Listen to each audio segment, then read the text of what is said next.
2 pertanyaan template-nya yang selalu itu pasti keluar. Iya, apa? Pertama, apa yang lagi kamu baca? Mana tulisan kamu? Itu terus tiap ketemu Bun. Itu tiap hari gitu ketemu dan dikasih pertanyaan seperti itu lama-lama kan jadi Tertantang. ya tertanam ya, tertanam dalam diriku dan mungkin akhirnya tertantang. Iya. Itu nggak diajak ngobrol kalau nggak bawa karya atau nggak diskusiin bacaan. Kayaknya- Dia win. Kan lama-lama bingung kan, Bingung sendiri. terus nyari cara akhirnya untuk Iya. ngobrol kan biar Iya. biar nggak terlihat krik gitu.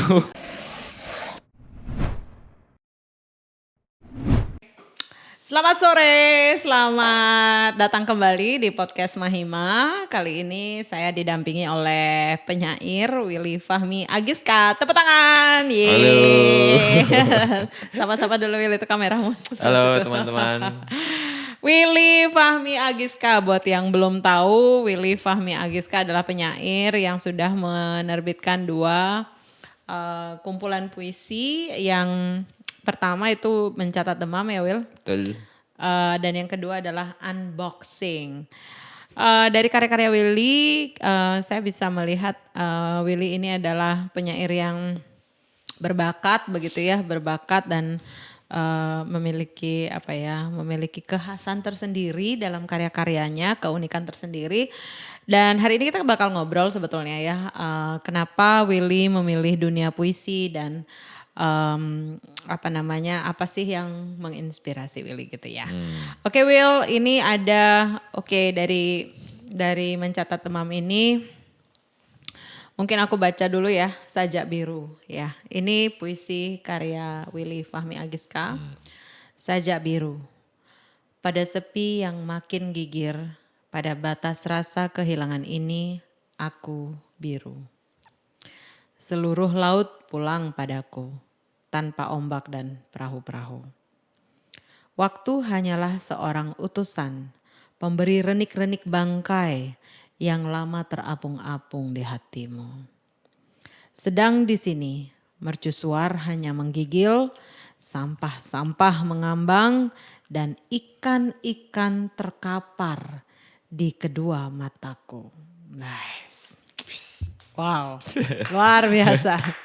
Lama sekali puisi ini. Oke, itu Sajak Biru. Kemudian yang kedua ya Will. Oke. Ini sajak judulnya. Seseorang membacakan sebuah sajak seperti jerit hutan-hutan kesepian, deru mesin di jalan-jalan, gemuruh rumah-rumah terbakar, dan tangis manusia habis kata. Dan dalam kepala sajak pun jadi anjing-anjing galak yang liurnya kental menetes bagai ajal. Nice.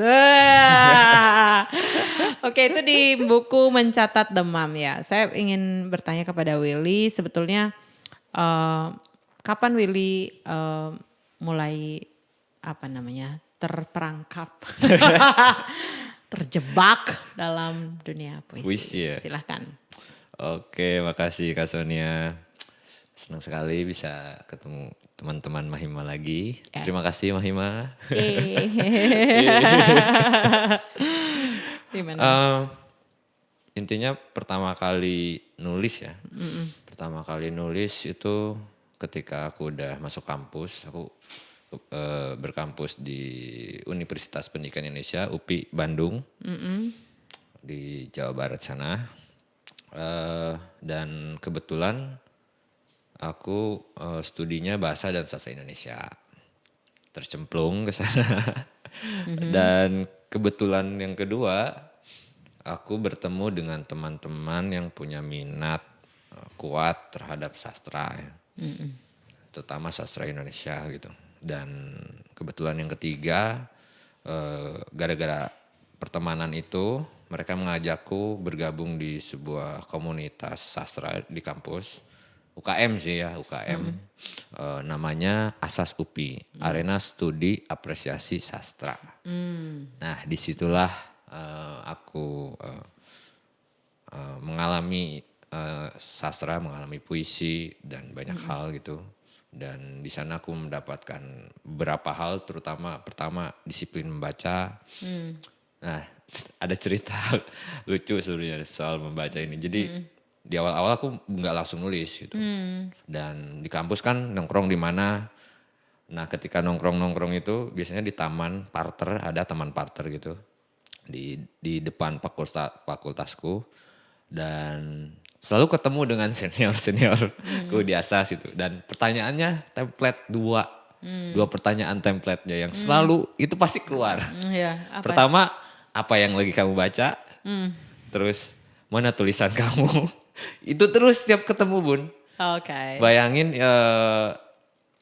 itu tiap hari gitu ketemu dan dikasih pertanyaan seperti itu, lama-lama kan jadi Tertantang. ya tertanam ya, tertanam dalam diriku dan mungkin akhirnya tertantang. Iya, Terus dia diam-diam nyoba ya. mencoba. Karena juga teman-teman yang lain semangat. Maksudnya kalau nggak ada teman-temanku mungkin bisa jadi ada apa ya ya malu atau nggak percaya diri. Tapi karena teman-temanku juga yang terutama yang seangkatan ya, mereka minat banget dan mereka sangat rajin ya. Wah kelihatan banget bawa buku, beli buku, baca. Aku juga dapat bacaan-bacaan dari mereka meskipun aku belum terlalu mendalam ya. Dan di situ sebenarnya Bun. Dan yang kedua diskusi. Ya, di asas itu ada kajian ya, kajian rutin namanya reboan. Ada diskusi digelar tiap sore jam 4 dimanapun, bisa di taman di mana lesehan, dan selalu membahas karya, entah buku, entah karya yang dimuat teman-teman asas sendiri, terus entah karya orang lain atau bahkan isu-isu terkini tentang sastra gitu. Itu diskusi, terus ya itu menulis.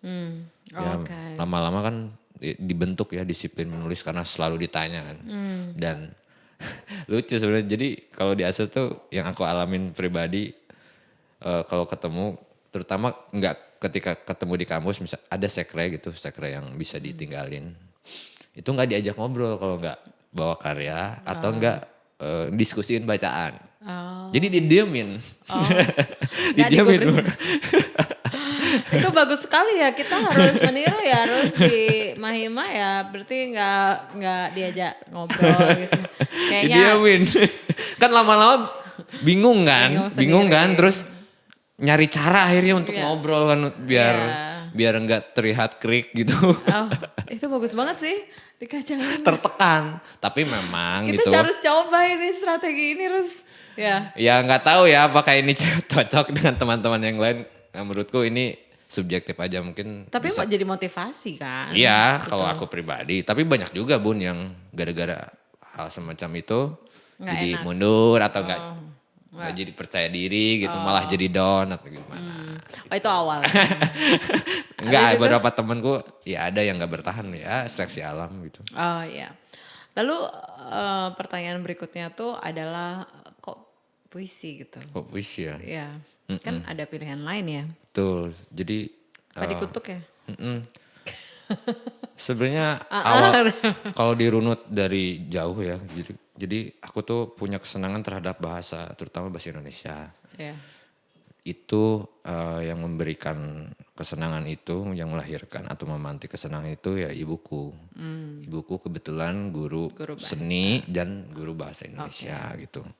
Dan dulu ketika kecil ibuku tuh selalu ngedongengin aku sebelum tidur, terutama di umur 5-6 tahun gitu. Itu pertama kali aku ngerasain mengalami bahasa gitu ya, dan takjub dengan apa yang ditimbulkannya gitu dalam diriku ya, imajinasi. Aku mengenal imajinasi dari situ gitu, dongeng-dongeng dari dongeng-dongeng nabi misalnya, atau dongeng-dongeng folklore gitu, Kabayan dan sebagainya ya, dongeng-dongeng lokal di Sunda gitu. Ya ibukulah yang membuatku merasa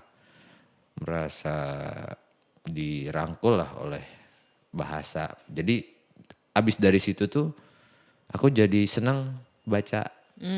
Karena kan ibuku guru, terus kebetulan dia ngajar mata pelajaran bahasa Indonesia, dan ke rumah tuh selalu bawa buku pelajaran yang kayak LKS atau apa. dan di situ tuh kan sering ada dongeng apa. Nah itu yang aku baca. Sisanya nggak aku baca soal-soal Karena dan pengaruh ibu lain-lain. ya, guru Heeh, bahasa. dari situ awalnya terkait bahasa ya. Terus pertama kali punya pengalaman intim dengan bahasa puisi gitu ya.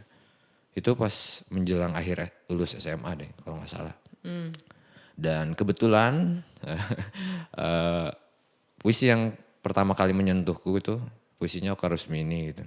Ada di buku Pandora dan aku masih ingat sampai sekarang petikan kalimatnya. Kurang lebih mungkin ini ada yang kelewat atau apa gitu. Ingin kutelan sepotong cinta bagai es krim. Bagiku remaja pada waktu itu ya. Kalimat itu tuh sangat apa ya, sangat mendekatkanku dengan objek-objek di sekitar, terutama yang dekat. Oh, I see. Karena puisi yang awalku kenal seperti Hairil Anwar di SD yang pernah ikutan lomba, aku nggak ngerti. Iya. Karena mungkin objek-objeknya Jauh. nggak terlalu dekat denganku gitu. Tapi ketika ada es krim untuk menggambarkan cinta gitu, jadi terbayang kan. Oh, Iya, iya. ternyata ada gambaran lain tentang cinta selain bulan, mawar dan Oh, sebagainya. iya, iya. Ada Disitulah es krim. pertama kali aku mengalami kenikmatan bahasa puisi gitu. Tapi nggak otomatis pada waktu itu Langsung milih. langsung nulis, langsung enggak. Tapi sering lah nulis status di Facebook karena memelintir beberapa kalimat gitulah, niru bun. Iya, iya, iya. Ya. Oh, yang ini biru yang tadi. Enggak, bukan. Itu sebelum nulis puisi yang jadi gitu. Oh, I Ya, see. ya semacam keterpukauan lah. Ya, pengen nulis kalimat gitu diubah-ubah dikit misalnya diksinya. Nulis di Facebook. Berarti ya itu ya. Itu tahun berapa, Will? Apa? Peristiwa itu tamat SMA atau tahun berapa? 2010-an ya. Kan aku masuk kuliah 2011-an. I see, oke. Berarti ini buku pertama mencatat demam ini kan tahun berapa ya? 2018 pertama kali 2018. terbit oleh oke. penerbit Ciamis juga, kan Capres namanya. Oh, I see. Terus Will, menurut Willy apa yang Willy sampaikan melalui puisi itu apa tema-tema apa sebetulnya? Maksudnya apakah itu tentang cinta atau apa luka atau apa? Punya nggak tema-tema spesifik yang Willy apa namanya kayak perjuangkan kayak gitu kayak ya. Oke. Soal tema di buku pertamaku ini emang disusun bukan berdasarkan tema. Iya. Disusun berdasarkan kronologis itu. Jadi tiap tahun tuh aku ngasilin beberapa puisi terus aku pilih dari pilih yang menurutku itu pantas lah atau terbaik menurutku gitu. Jadi ada mungkin 2012 bisa ada 2 ada 3 jadi tentatif gitu. Jadi buku ini nggak diikat oleh tema yang sangat spesifik. Ini temanya beragam. Ya tentu aja ada beberapa puisi cinta, beberapa puisi tentang pengalamanku berhubungan dengan yang metafisik atau dengan sosial, dengan puisi itu sendiri, dengan teman dan sebagainya gitu, dengan lingkungan. Jadi beragam sih. Oke, berarti tidak spesifik gitu ya. Oke, terus tadi kayaknya belum dijawab dengan jelas ya mengapa puisi. Ngapa puisi? Ya, bukan yang lain-lain. Ya. Ya itu karena aku ngerasa bahasa puisi memberikan pengalaman yang lain. Karena kan aku pertama kali mengenal kenikmatan bahasa itu dari cerita ya. Ya. Kalau cerita kan kita terpukau oleh bagaimana cerita itu diceritakan itu atau apa yang dibentuk, imajinasi yang dibentuk oleh cerita itu. Tapi kan di puisi nggak hanya itu gitu. Aku bisa ngerasain bagaimana struktur kalimat ya, susunan kalimat, kata gitu. Dan di situ nggak hanya imajinasi yang dibangkitkan tapi juga ya ada pemaknaan gitu tentang sesuatu atau nilai dari sesuatu. Dan menurutku itu yang membuatku ngerasa aku terpanggil untuk nulis puisi gitu. Dan di luar itu mungkin ini sangat personal gitu. Aku tuh sebenarnya sangat introvert dulu gitu. Dan ketika mengenal puisi aku ngerasa kebutuhanku berbahasa tersalurkan gitu. Melalui puisi. Ya melalui puisi gitu. Dan aku bisa mengenal banyak kosakata sehingga aku bisa ngomong mungkin bertambah ketika ngomong dengan orang aku bisa ngobrol ya nggak terlalu sedikit gitu. Itu sih Bun. Kalau mau ya. Nggak terlalu sedikit gitu maksudnya gimana? Coba bisa, oh maksudnya tidak terlalu irit Ya, kata-kata, iya. jadi ada yang diobrolin. Mm-mm. Terus ini gimana surat cinta yang rusak ini apa nih? Kenapa? Kenapa rusak? Kalau tadi kan Willy apa ya, es krim gitu ya, ada apa namanya tentang es krim dan sebagainya. Surat cinta yang rusak ini bagus nih Will. Kenapa Jadi tuh? pada mulanya aku mencintaimu, kemudian di suatu waktu yang baik, cinta mengibar-ngibarkan namaku kepada makam-makam ingatan bersamamu, kepada rasa ingin memiliki yang kekal. Pada mulanya seorang perempuan, dan pada waktu yang putus asa, nasib seorang lelaki hanyalah seorang penyeberang yang sepi. Tak akan ada lagi pelarian, cinta telah membakar semua rasa takut dalam hatiku. Cinta telah membuat aku mencintai semua bahaya dan malapetaka. Tak akan ada lagi tangisan, cinta telah meminum sepasang mata dan jiwaku sebelum semua kesedihan datang lagi dengan rasa hausnya yang sengsara. Oh, masih ada. Di suatu waktu yang aneh dan celaka, cinta menjabat erat tanganku dan memberikan sekilas senyumnya yang segar bagai seorang nabi di mimpi yang melenggang kembali entah kemana. Cinta telah meninggalkan kepadaku nama yang terbaik dari segala nama yakni manusia. Dan di suatu waktu yang aneh dan celaka, cinta juga kata-kata sajak ini mungkin hanyalah sebuah korek api dari saku celana seorang lelaki. Yes. Ending-endingnya nih ya, ini kayak penuh dengan ya, kejutan begitu. Ya tolong dibahas dulu nih Pak Pilih. Gimana ya, aku ngerasa puisimu tuh menyimpan teka-teki juga, menyimpan misteri juga, terus tapi juga santai, tidak terlalu yang gimana-gimana, tidak terlalu menggebu-gebu. Gitu Will, itu apa sesuai dengan kepribadianmu apa gimana nih? Penuh Ya, kejutan, adem tapi ya, sebenarnya ya. memendam bara gitu. Ya ini balik lagi juga ya soal karakterku gitu ya. Aku ya selain introvert awalnya juga ini perasa. Oh Maksudnya perasa, sangat sensitif. sensitif. Sensitif karena mungkin ada trauma-trauma masa kecil yang membuat aku begitu gitu. Yes. Dan jadinya aku ngerasa bahasa jadi tempat aman Oh. untukku dan tempat yang nyaman terkait nggak menggebu-gebu ya mungkin juga ada irisannya dari situ gitu. Jadi aku tuh memang di luar itu juga seorang pemendam. Jadi kalau ada sesuatu tuh dipendam. Dan aku ngerasa bahasa puisi tuh mengeluarkan apa yang ku pendam. Karena aku nggak nyaman untuk ngeluarin itu ke medium yang lain gitu. Di musik nggak itu gitu kebutuhannya. No, nggak Atau di tercapai. bidang teater nggak itu gitu. Oke. Ya, ini bagus nih. Jadi ini mencatat demam banyak tentang cinta ya, Will?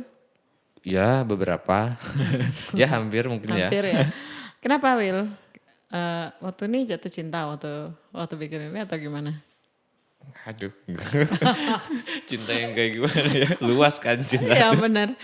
Tapi tuh kayak mungkin waktu itu kamu lagi mencari-cari definisi mungkin Betul, ya. betul. Iya, Aku kayak ngerasa ini. mencari-cari kayak what is love. Kayak, ya, Ya ngobrol semacam ingin mengorek-ngorek apa yang ada di sekelilingku aja gitu. Ada rasa penasaran, ada kebutuhan ingin memahami sesuatu gitu. Ada ingin apa lagi ya. Karena udah lama juga Bun jadi udah lupa. Jadi kalau memandang ini sekarang gimana menurutmu? Mas berjarak atau masih dekat dengan mencatat demam? aku masih ingat sih momen-momennya gitu. Masih ingat Masih ingat. momen-momennya? Oke. Untuk beberapa puisi gitu. Ini bagus loh, penuh kejutan tapi juga apa namanya kalem gitu ya. Oke, sekarang kita ke unboxing ya. Unboxing ya. Ini lebih tebal ya dari mencatat demam. yang oke, mungkin ada proses kreatif di balik unboxing. Ini paket puisi. Biasanya kalau unboxing itu kan terkenal di konten-konten kayak Ya, buka buka kado sepatu. dari Ya, apa ya, barang-barang yang barang-barang dibeli. yang dikirimkan ya. Tapi ini paket puisi gitu kan. Pas dibuka nggak ada apa, tapi ternyata adalah puisi. Pas dibuka tuh kayak mana hadiahnya? That's poetry. Gimana? Ya, jadi kata unboxing itu sendiri ya aku dapatkan secara intens ya, maksudnya aku bekerja. Jadi ini ditulis puisi-puisi ini ditulis di masa-masa pandemi dari 2020 sampai 2022. Dan itu masa awalku bekerja. Masa awalku bekerja pertama kali dan kebetulan aku bekerja di sebuah brand sepatu lokal di Bandung. Dan aku mencoba berbagai jenis pekerjaan di situ. Tukang packing pernah, jadi CS pernah, jadi tim marketing pernah, ya dan bahkan pernah jadi tugasnya tuh ngebongkar-bongkar paket. Oh, Returan. unboxing. Iya, dari situlah Oh, ini idenya dari. iya muncul lah ya kata unboxing itu kayak melekat gitu. Karena tiap Tapi hari in tuh a- ngebongkar berbagai Iya, paket gitu. iya, in a good way or in a. Iya, tapi maksudnya puisi-puisi ini nggak ngomongin gimana aku bekerja gitu. Ya, tapi mengambil Dari term situ ya, pengalaman definisi. itu gitu. Ya. Jadi kata unboxing sebenarnya lahir dari persentuhanku dengan ya etos masyarakat kota urban gitu. Yes. Oke, tapi kemudian membawa dia itu sebenarnya kan sesuatu yang dekat banget ya, unboxing itu. Kemudian kamu tetap membawa kedekatan itu ke dalam puisi yang absurd gitu ya. Sebetulnya kalau dibandingkan dengan mencatat demam gitu ya, menurut aku puisi-puisi unboxingmu ini lebih eksperimental ya, menurut pengamatanku. Jadi kamu lebih kamu menawarkan sesuatu yang berbeda lah gitu dari sekedar ide yang ditulis jadi rangkaian kata-kata. Mencatat demam itu rapi, melankolis, kayak romantis. Tapi unboxing mulai ada letupan-letupan gitu ya.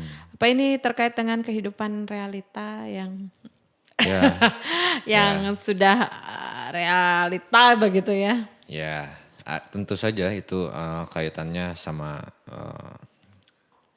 apa yang aku Apa yang kerjakan. terjadi? Ya terutama kan di masa pandemi ya. Ya Iya. kebetulan di masa pandemi dan aku ngerasa di masa 2020 pandemi ya itu berarti ya? ya hidup tuh ya seperti dalam box gitu kan. Iya. Gak leluasa gitu. Entah berinteraksi dengan teman dan sebagainya. Ya terutama pada saat waktu yang sama aku juga bekerja gitu. Dan ngerasa punya kebutuhan untuk ngoceh-ngoceh, ngomel-ngomel gitu. Atau membercandain sesuatu.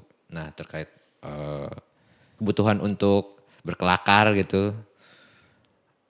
Itu nggak terjadi di Mencat Demam gitu. Yes. Nah, dan ini keluarnya ketika itu.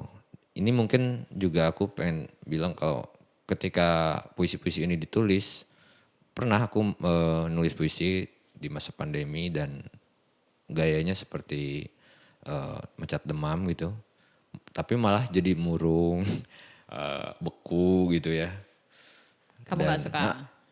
Ini bukan gak suka tapi ngerasa terlalu banyak energiku yang keluar dan aku merasa lebih tertekan gitu Oh, I see. oleh situasinya gitu. Oh, oke. Dan aku butuh ruang untuk melepas Yes, free. Lebih free. box yang Ya. mengungkungku gitu. Ya makanya pada waktu pandemi itu ya scroll Instagram apa gitu ya. Media sosial tuh benar-benar jadi medan aku untuk ngeraup berbagai komedi dan sebagainya gitu. Dan ternyata itu masuk dan entah kenapa iseng nulis puisi yang ya sedikit bermain-main gitu ya. Eksperimental. Atau bercanda-bercanda gitu. Iya. Tapi juga Tapi juga ya